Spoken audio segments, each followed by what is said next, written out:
In 1971, a candy bar cost 5 cents. Today, it costs over $2. Nobody voted for that. No politician campaigned on it.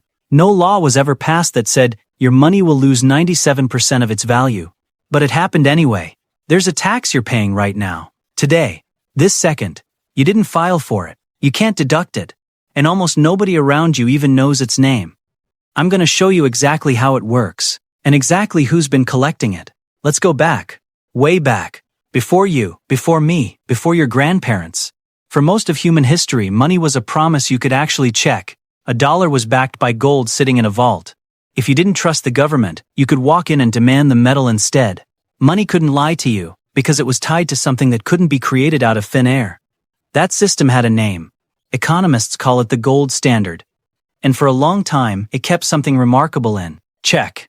Prices barely moved over decades. Your grandfather could tell you what a loaf of bread cost when he was 20, and it would still roughly track with what it cost when he was 60. But here's where things took a dark turn. August 15th, 1971. A Sunday night. President Richard Nixon goes on national television. He announces something that sounds boring on the surface. The United States would no longer let other countries trade their dollars for gold. He called it temporary. He called it necessary to fight speculators. It was never temporary. That single Sunday night broadcast severed the last thread connecting the US dollar to anything physical. From that moment on, a dollar was worth exactly what people believed it was worth. Nothing more, nothing tied down, nothing anchoring it. Most people think this was just some obscure policy shift, a finance footnote. But the reality was much worse, because this was the moment the hidden tax was born. Here's the part nobody explains clearly. So let's break it down simply.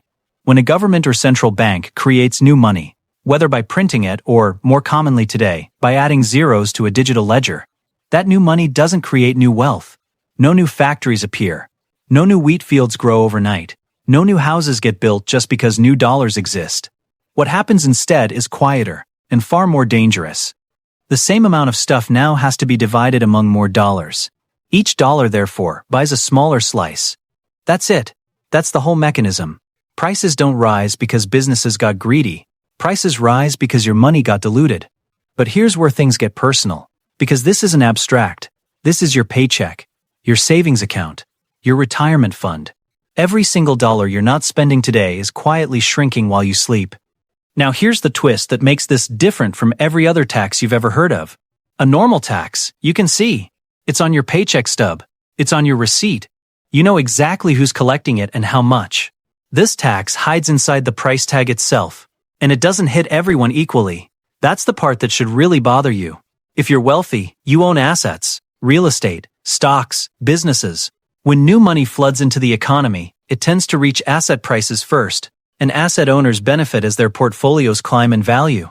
But if you're like most people, living paycheck to paycheck, holding your savings in a checking account, the new money reaches you last. By the time it does, prices have already climbed. You're paying more for the same eggs, the same rent, the same gas, while your wage increases limp along behind.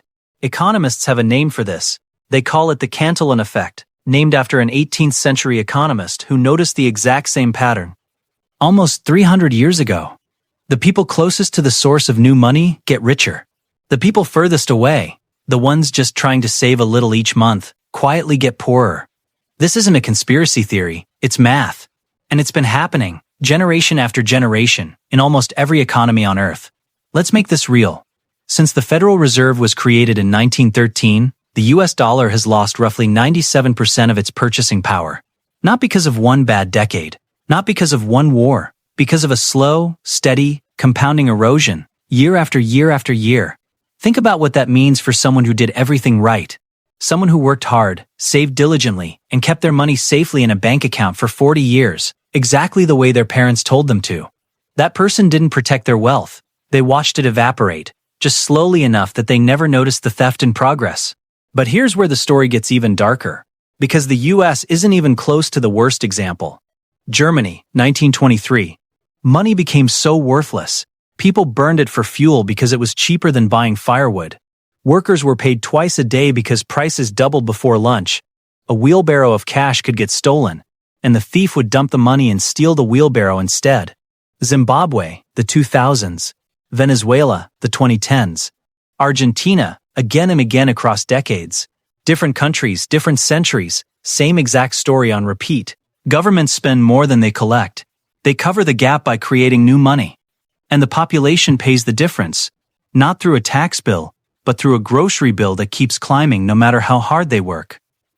Most people think hyperinflation is some rare, foreign disaster that could never happen where they live. But the reality is, hyperinflation is just regular inflation with the volume turned all the way up. Same mechanism, same tax, just faster. Here's a question worth sitting with. If this tax is so significant, if it's quietly transferred trillions of dollars in wealth over the last century, why weren't you taught this in school? I think the answer is uncomfortable. This isn't a tax that requires your vote. It doesn't require your signature. It doesn't even require your awareness. It works better when you don't understand it, because confusion keeps people putting their savings into accounts that guarantee a slow loss, instead of demanding better. That's not an accusation against any single politician or party. This has happened under every administration, every government, nearly every currency in modern history. It's not a partisan issue. It's a structural one. Throughout history, people who understood this hidden tax responded the same general way. They moved their savings out of cash and into things that couldn't simply be created out of thin air. Land, ownership in productive businesses, hard assets, anything with a naturally limited supply. This isn't a stock tip, and I'm not here to tell you what to buy. I'm not a financial advisor, and your situation is yours alone to figure out with someone qualified. What I am telling you is this: understanding the mechanism is the first step. You cannot protect yourself from a tax you don't know exists. But here's the deepest irony of the whole story. The very people who most need to understand this are the ones least likely to hear about it, because it's never framed as a tax.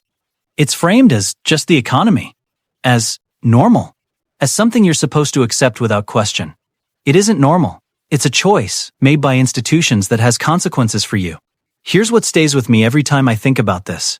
Every generation believes their money is solid ground. Every generation is wrong. The 5-cent candy bar became a $2 candy bar, not through some dramatic collapse, but through decades of nobody asking the right question at the right time.